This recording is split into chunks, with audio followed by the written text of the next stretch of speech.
It's the show where Hawaii's newsmakers come to talk and to take your questions live. From the nation's capital to Honolulu Hale, from the state legislature to the fifth floor. We bring the experts to you and ask them what you want to know. Spotlight Hawaii with Yanji Denise and Ryan Kalei-Suji on the digital platforms of the Honolulu Star-Advertiser.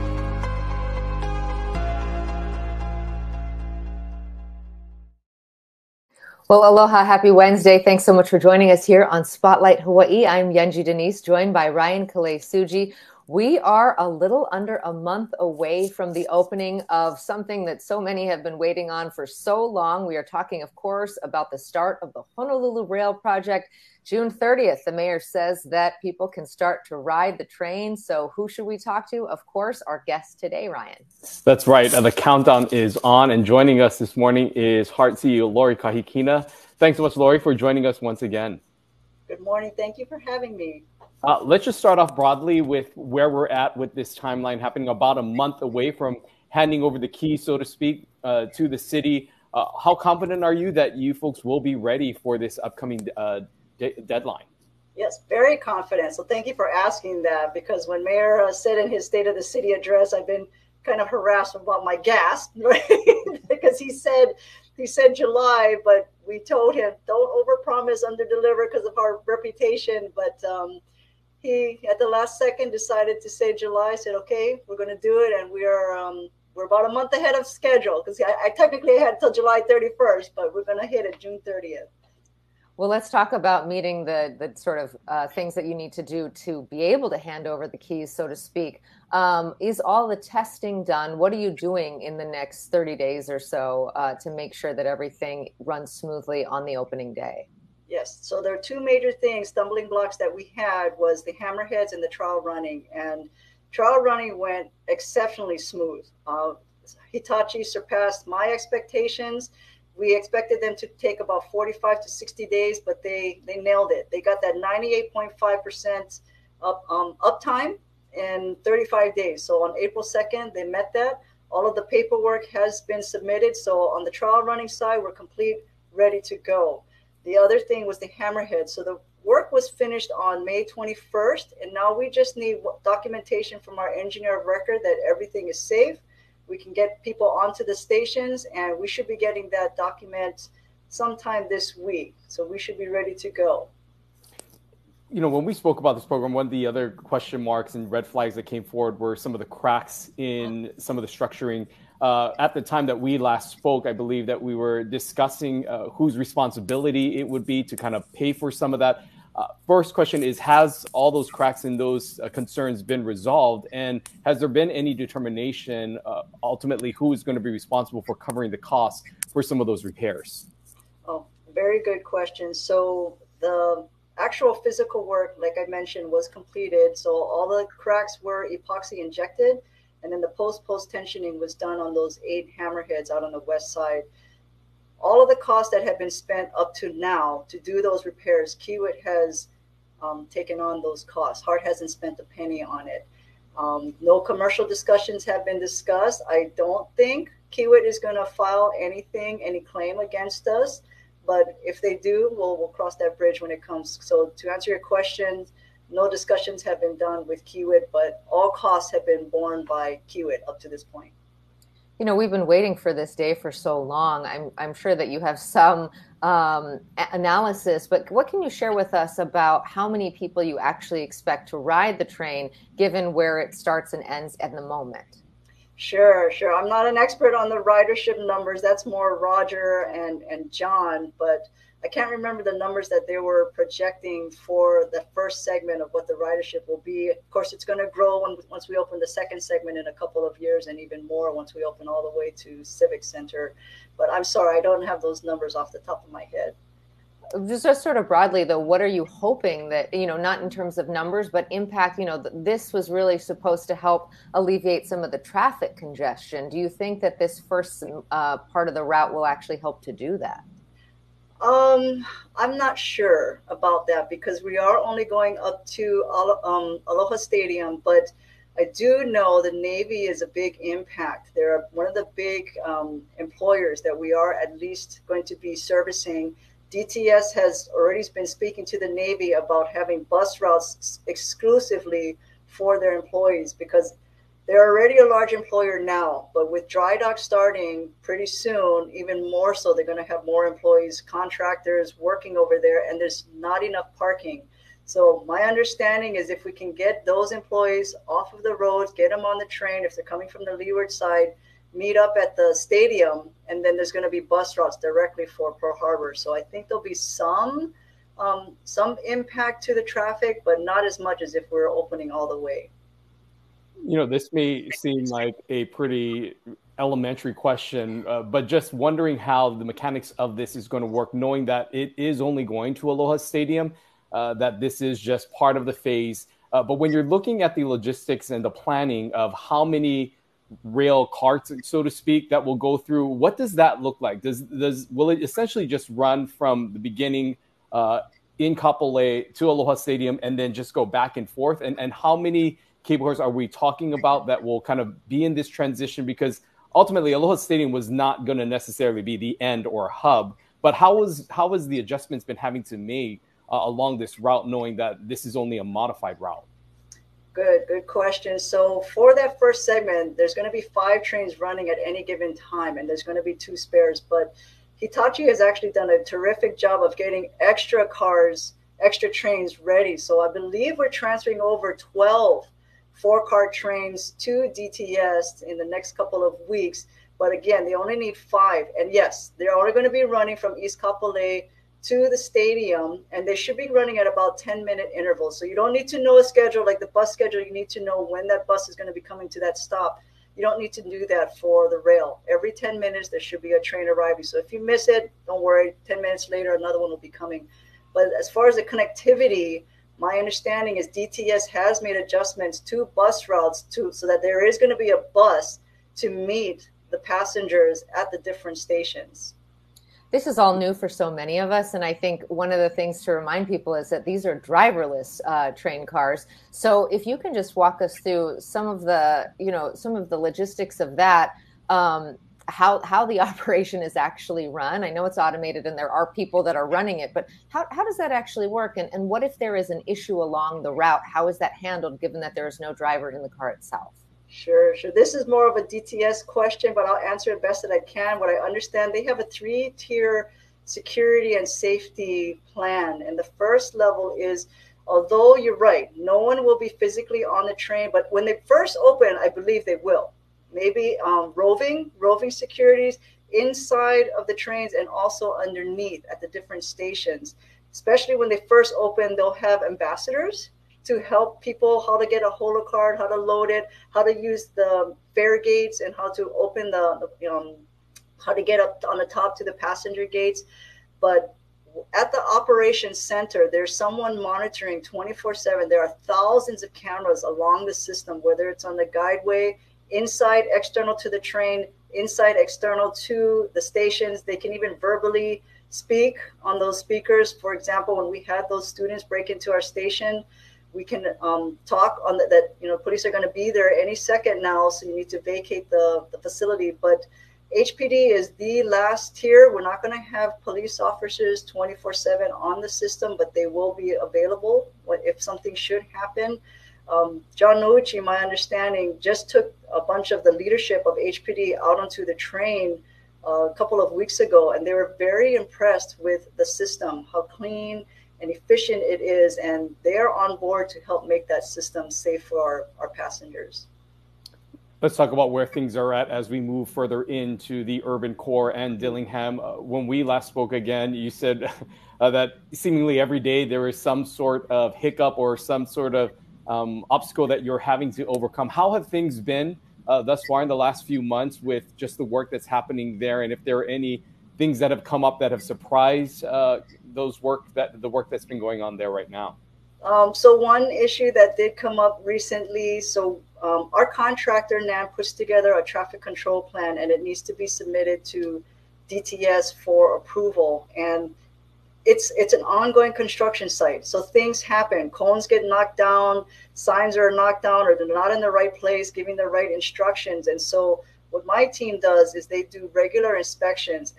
If it's not daily, minimally, every Friday I get a report now of what are the deficiencies are, and then man has to fix those deficiencies. So there were some points where it wasn't being addressed quick enough, and so DTS was getting quite frustrated.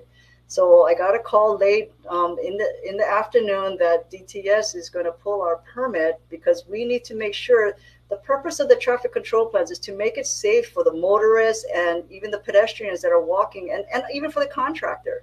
So when I got the call, okay, I called DTS and I said, please, I will personally go out there. I still had my brace on. I will personally go out there in the middle of the night to make sure that everything is done according to your plans. And so they gave me that reprieve. We went out there, we fixed it. And then I told our contractor, don't do that again. Don't cause a fire drill. So make sure, that's why I'm getting these reports every Friday now. Anything that is not according to the standards of DTS, we need to fix by the next week. So that was the latest issue that came up. I want to bring in this question from Brutus, and we are going to have Roger Morton and John Nochi from the city on soon to walk us through some of these kinds of questions. So to the viewer, please come back when they're on as well. But this might be something that you can answer. Brutus is asking, the rail has elevated stations with elevators. When those lose power, how will disabled riders be able to unload from the stations when those people cannot use stairs? I have looked at Waipahu. How will you get wheelchairs and rollators down 3 floors or flights of stairs? What are the backup power generator plans if there is a power outage? Yes, so if there is a power outage, so again, even the trains will actually going to come to a stop. But you're right, that is more of a question for DTS, but we do have backup generators for emergency situations to get those who are in wheelchairs off the train and out of the station. So there are backup generators for that. Let's talk about the progress that's being made at the airport. For those who go to the airport frequently, you can see just how much of an impact this construction is having in the area, but how quickly also things are coming together. How are things going from that corridor from Aloha Stadium through the airport, and once you hit maybe in that Middle Street area? Are things seemingly progressing? Are there any? Have there been any setbacks in that phase of the construction? So it is progressing. They're a little bit behind schedule. I would have liked them out of here by September. That was the last schedule that we received from STG, but I think that schedule is going to slip to either the end of the year or next year. The guideway and the tracks are done. It's the stations, the last 4 stations, and you can see that there's still quite a bit of work that needs to be done. I doubt it's going to be done by September, but the key is they need to get enough done on those stations for the follow-on contractor, Hitachi, to get in there to do the communications, because that's going to take them about a year or two to pull all the cabling, to do all of the software work. That's the communications back to the Rail Operations Center, to the stations and the trains. So they're partially in there, but STG needs to get a little bit more work done so that Hitachi can really start to get their work done. And that segment is slated to open in 2025. But if STG slips, that pushes Hitachi back too. But right now, the schedule is holding to open that summer of 2025.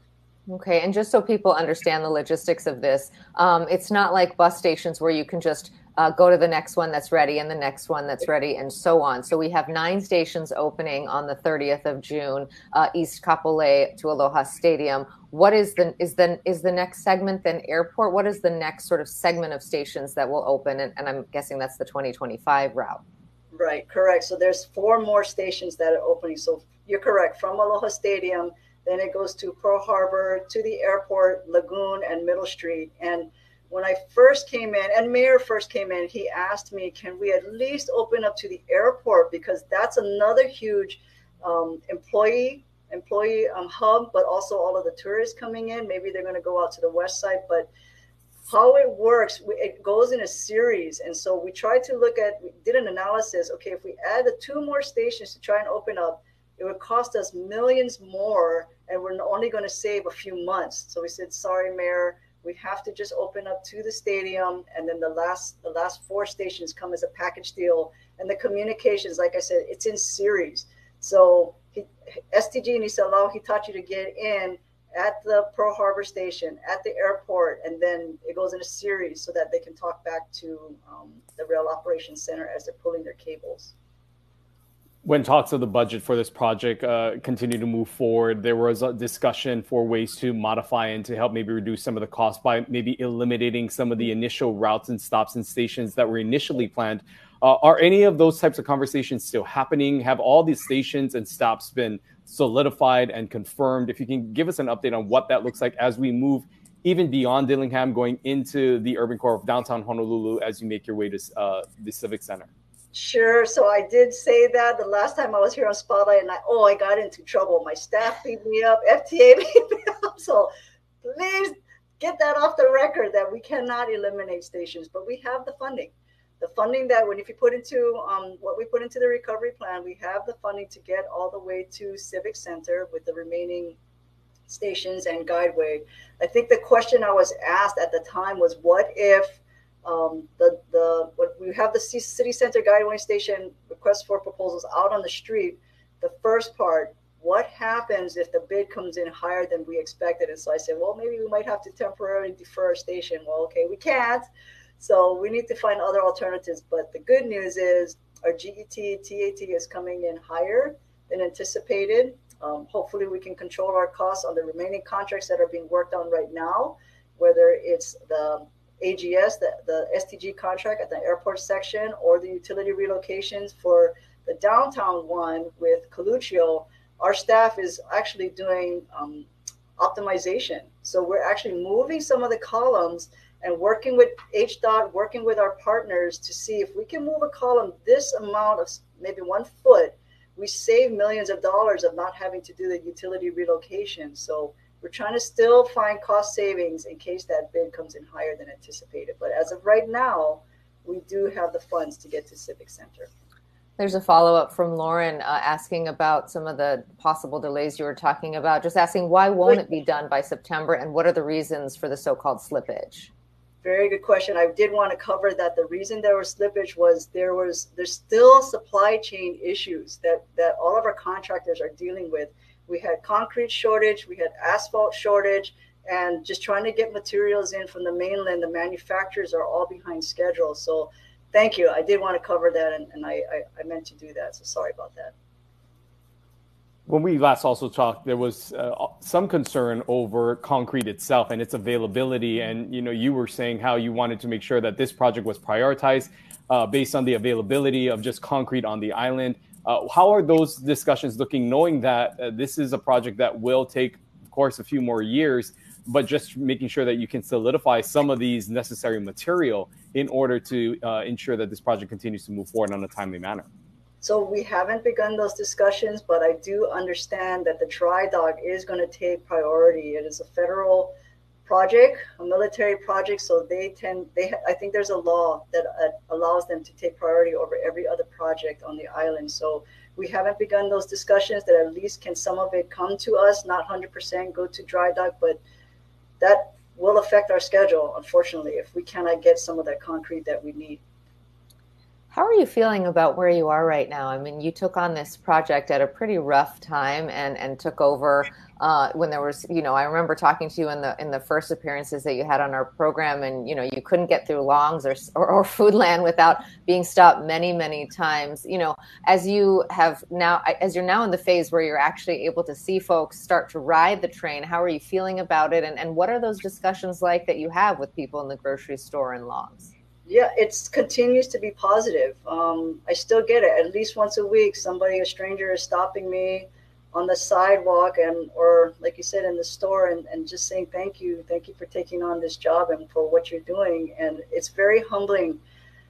As far as where we're at right now, where we're transferring, I did mention in cabinet that it's bittersweet. It's like a parent, you're handing over your child and you're excited for this next phase, but it's also, that's my child, please, DTS, please take care of it. And they will.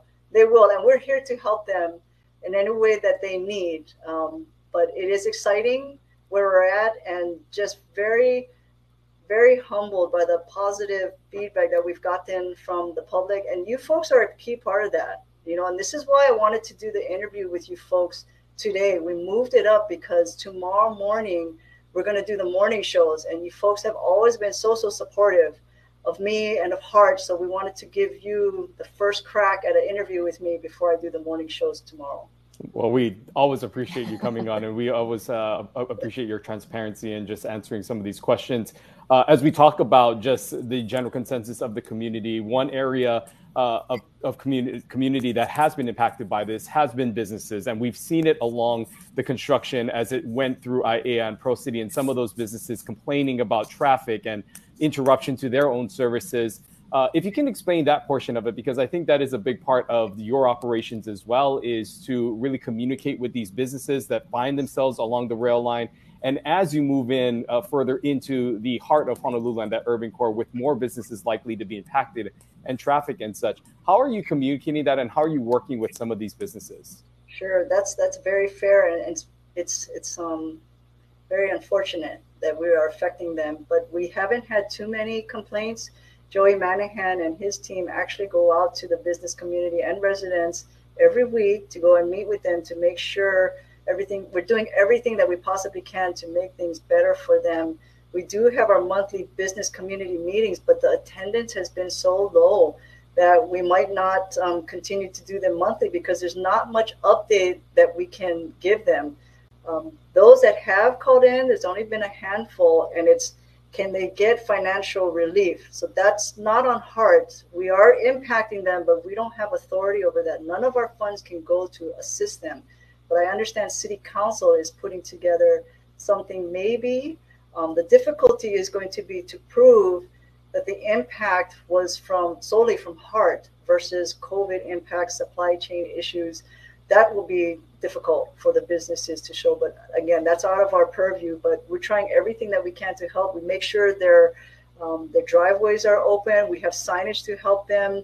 We did finally get through to Apple Maps, Google Maps, almost overnight. Ed Sniffen was able to give me a point of contact so that they reroute the patrons instead of turning left, because you can't turn left on Dillingham, to reroute them in order to turn right into their driveways. And Apple Maps was able to get it done too about a month ago. So now both apps will lead the drivers to the businesses by turning right into their driveway.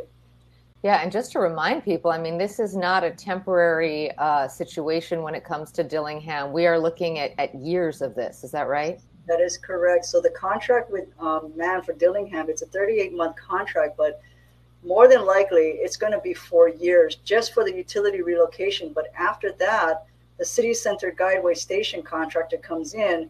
But in that case, that one is more lineal, where we'll go from one segment, because the columns are built lineally. So right now for the utility relocation, the whole Dillingham is impacted. So that's about 3 to 4 years. But the CCGS contractor will be in sections going down the way.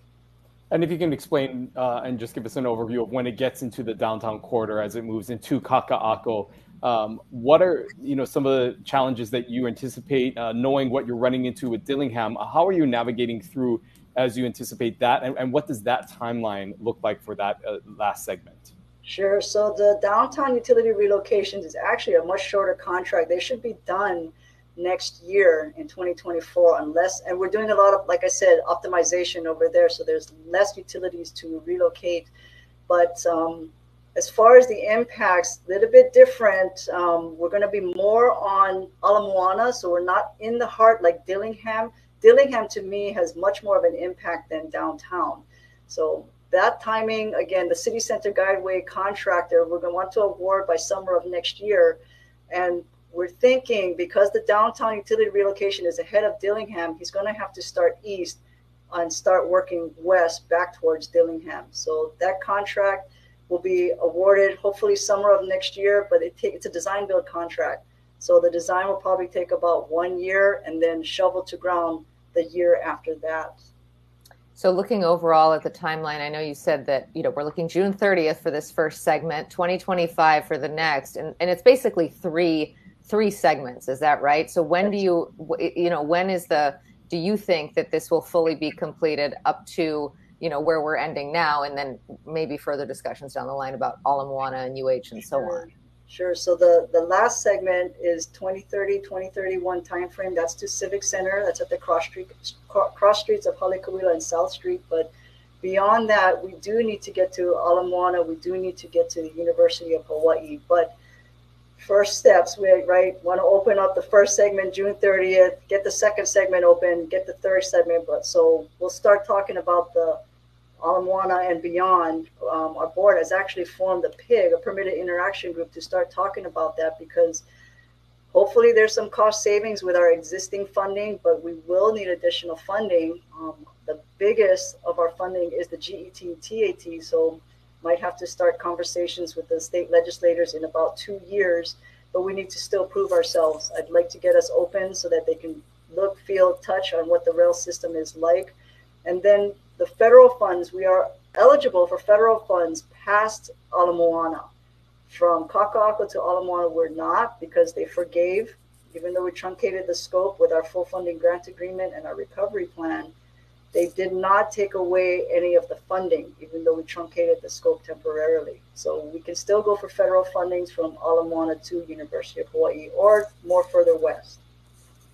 As we wrap up here, I'm just curious to know what has been the most challenging part of this job for you. We know this comes with a lot of pressure, a lot of criticism at times, public criticism.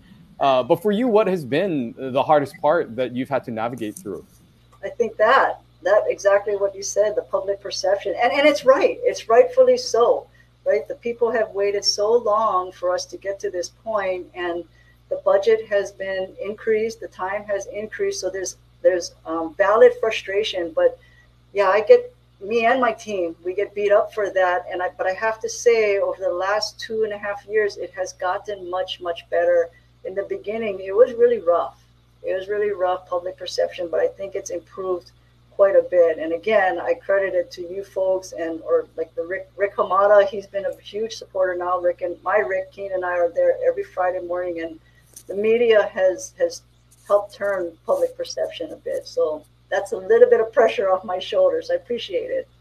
I know it's ballpark numbers, but if you could tell us how much has been spent so far, and how much do you think this ultimately will cost, how much the project will cost, and why you think it's a good investment in the end? So we spent about $5 billion so far. That's all the way on the west side, and what's being done for the utility relocations. And I believe our estimate is still at $9.1 billion, plus another maybe about $750 million in financing costs. So right now we're still holding the line. I do think it is worthwhile. The CEOs across the nation who have reached out to me and said, Lori, you're going through the pain that every one of us has gone through. People don't want it. They fight you. But once you open up and they see the utility of it, they're going to start asking, when can you come to my side? It's kind of like the H3. It was people against it, but once they start using it, how did I live without it? So I'm hoping that's what's going to happen once we open up. All right, Lori Kahikina, thank you so much for taking time with us once again this morning to give us an update. And we are looking forward to seeing that train running next month. And again, we'll be talking to some more officials from DTS to get some of the other details, but appreciate the update that you provided this morning. Aloha. Thank you for having me. Thank you. Thank you. Always great to talk to her. And she is very transparent. She tells us the good, bad, and the ugly. The good is, from their perspective, that it's opening on June 30th. People will be ready to ride. It's very exciting. And we just covered some of the nuts and bolts of how this is going to work, reminding folks that these are driverless trains, but that there will be roving security. There are backup systems when it comes to any power outages. Of course, this is an electric system. And then, she thinks that once people actually touch and feel and ride the trains, that they will have the same enthusiasm that she does and believe that the $5 billion spent so far, ultimately up to $9 billion, or perhaps a little over that in the end, will be worth it. Yeah, and you also heard from her just how confident she was with just the overall operations, with the stress tests that have been happening, the safety measures and safety efforts that have been going on to sort of pre-test what it would look like on a daily basis, saying that it exceeded expectations, that Hitachi has also come through on some of the promises that they made with just some of the operational side of that. And we know those were also some of the question marks that came in this as well. She also noted that some of the frogs and some of those cracks that were somewhat of a red flag, and pains in this project has been resolved, and they continue to move forward, especially with this section that is beyond just what's going to happen to Aloha Stadium, but this next corridor, this next section that would be and include the airport going to Middle Street. There is some concern that that may have to get pushed back because of some of the delays. She said the guide rails itself is set, but it's really the stations that need some work to be done. And she also noted that even after that's done, Hitachi then has to come in and bring in some of the more technical communication wiring that could take up to a year and a half and push things back a little further back than they initially anticipated for that airport section. But where they're at here in Dillingham as they head closer into town. Yeah, and Dillingham traffic, a lot of us have experienced that. If you head over to Costco or any of the businesses in that area, you do know that there is a lot of changes to that road right now, and expect those to last for up to 4 years. That's just, what has to happen to reroute a lot of the wiring that needs to happen to get this system in place. But she did say that they're getting fewer complaints from businesses, and said that there could be some movement on the city council's part to help anybody who's experiencing any financial hardship because of this construction. She also talked about some potential problems with the concrete supply chain. Dry dock is starting. The federal government takes precedent over this project, and so we'll see what happens. Supply chain issues have been a big part of this conversation, and they continue to be. Yeah, so with all that, though, it is exciting to note that this train will finally be operational. Again, she is very confident in this timeline. And as we said, there are a lot of logistical questions that I'm sure people out there have about how this will all work, how this will operate, some of the connecting issues with buses and transfers and all those things. We'll be talking to members of DTS and the city to answer some of those questions here on Spotlight Hawaii next month, as we dive deeper into the logistics for riders and what they need to know as they prepare for the rail. Yeah, I personally am so curious. I think I'm going to go out there on the first weekend and take a ride. I know my kids want to do it. We've been watching the test trains. So I think it'll be an exciting moment for the city to see what this is actually all about. So we look forward to that conversation with Roger Morton and John Nouchi coming up. We also have another guest from the city coming up on Monday. That's Andy Kawano. He, of course, is on the mayor's team helping with all the matters of the finances. The city budget is being negotiated right now, and there is some daylight between the council and the mayor's office. So we're going to dive deep with that with Andy Kawano on Monday, find out how those negotiations are going. We're actually taking Friday off. Ryan and I have another commitment, so we'll miss you on Friday, but we'll see you right back here on Monday with Andy Kawano. Aloha. Take care.